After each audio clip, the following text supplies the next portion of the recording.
The recollection of that night, when Sarah stepped through the threshold, is permanently carved into my memory. Her face shone with a bright, open smile, the sort she used to reserve solely for me during the tender early days of our romance. That smile stabbed my heart with a sharp pang. I knew precisely where she'd been, and more importantly, who had been by her side. She casually flung her purse onto the counter, humming a gentle melody, unaware of the storm brewing in the room. Then her gaze landed on the framed photograph I'd intentionally placed on the kitchen island, illuminated by the soft glow of the overhead light. In a heartbeat, her demeanor changed. The warmth drained away, replaced by a pale, stricken expression.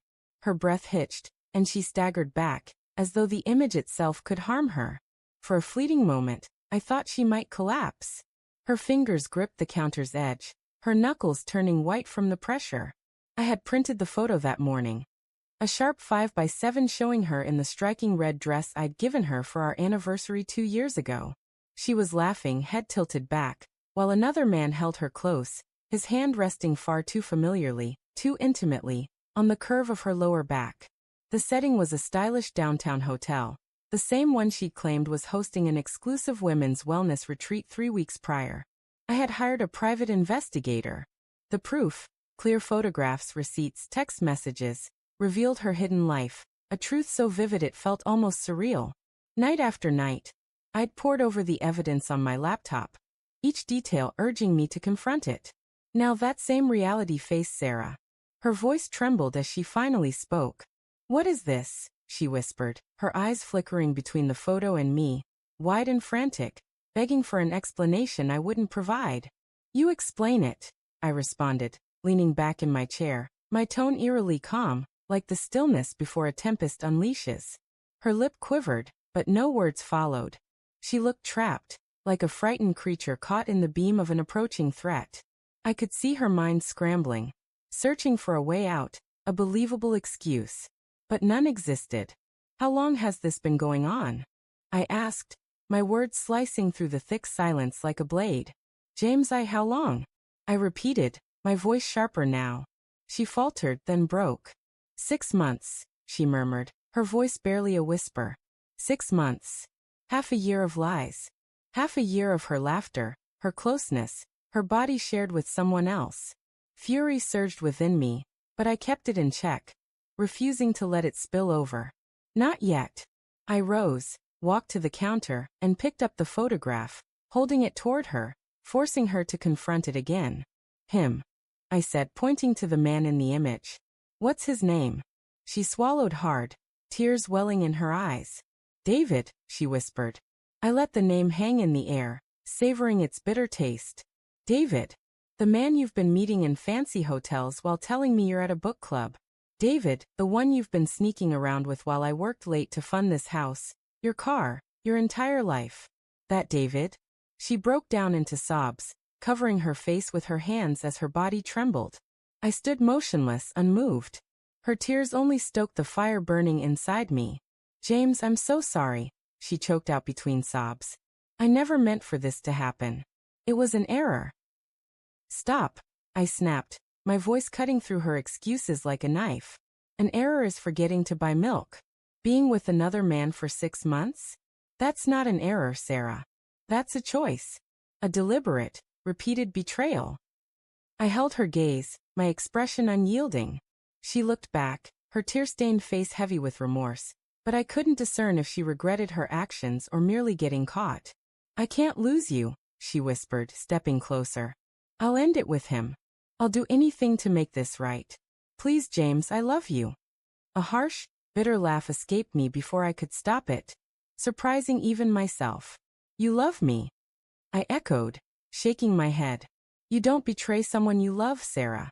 You don't shatter their trust, rip their world apart, and then stand there claiming love." I turned away, unable to look at her any longer. Crossing into the living room, I retrieved a folder from the coffee table and handed it to her. "Go ahead. Look inside." Her hands trembled as she opened it. Inside was everything: photographs, hotel receipts, timestamps, irrefutable evidence. As she flipped through the pages, her face crumpled further. "James, save it. I interrupted, my voice cold and final. You've said enough. For the past 3 weeks, I hadn't just uncovered her deceit. I'd prepared for this confrontation. I'd consulted a lawyer, changed all account passwords, and even had the house locks replaced. Everything was already in motion. I want you out by tomorrow, I said firmly. The divorce papers will be ready next week. Her breath caught. Divorce, she gasped. No, James, please. We can work through this. We can go to counseling, start over. There's no starting over, Sarah, I said, my voice like steel. You ended us the moment you let him into your life. She sank to her knees, sobbing uncontrollably. But no amount of tears could erase what she'd done. They couldn't wipe away the image of her in that red dress, pressed against another man. They couldn't repair the trust she'd broken into countless pieces.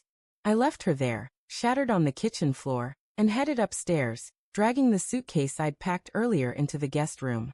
I couldn't share a bed with her anymore. Sleep eluded me, my mind replaying a relentless montage of our life together.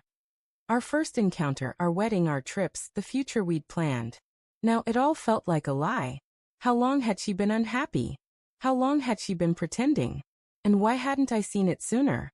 By morning, Sarah was gone. She'd left a note on the counter, begging me to reconsider, but I didn't read past the first sentence. I didn't need to. Her actions had spoken louder than any words could. In the weeks that followed, I threw myself into rebuilding. I buried myself in work, reconnected with friends I'd neglected, and began therapy. Gradually, I let go of the anger, the bitterness, the pain. In time, I found peace. One day, I received a message from David's wife. She, too, had discovered the affair and suggested we meet for coffee. We shared our stories, our heartbreak, and our plans to move forward. It was unexpectedly cathartic. We reminded each other that we deserved better and promised to support one another in our healing. Months later, I heard through mutual friends that Sarah and David's relationship had fallen apart. She'd left the city, leaving behind the wreckage of the life she'd destroyed. I felt no satisfaction in the news, only a quiet sense of closure. She'd made her choices and I'd made mine. The photograph that started it all now rests in a box in my closet, a relic of a past I've moved beyond. It serves as a reminder of the lessons I've learned. To value honesty, to never accept less than I deserve, and to always trust my instincts. As for me, I'm doing well. Better than well, in fact. I've started dating again, cautiously optimistic about what lies ahead. For the first time in a long while, I feel free to live, to love, to find happiness. And that, I've come to understand, is the truest form of retribution.